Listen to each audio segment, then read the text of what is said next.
اللهم ارحمنا بالقرآن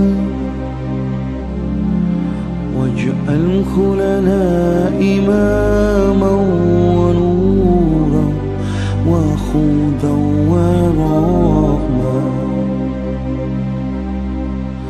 اللهم ذكرنا منه ما نسينا وعلمنا منه ما جهلنا وارزقنا تلاوته آناء الليل وأطراف النهار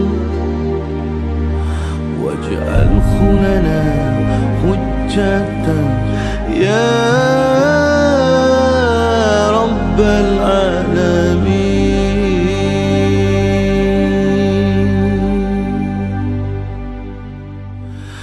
اللهم ارحمنا بالقرآن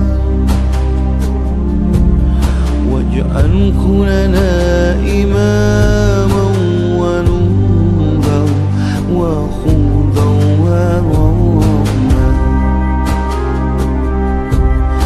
اللهم ذكرنا منه ما نسينا وعلمنا منه ما جهلنا وارزقنا تلاوته آناء الليل وأطراف النهار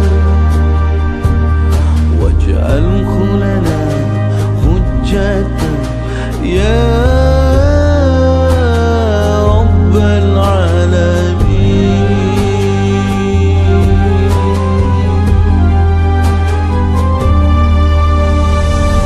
Allah turunkan rahmat dengan Al-Quran, jadikan Quran cahaya petunjuk kebenaran.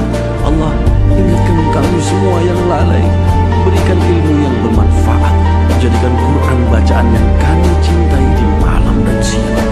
Jadikan Quran penerang, wahai Tuhan penguasa semesta alam. Allahumma arhamna bil-Quran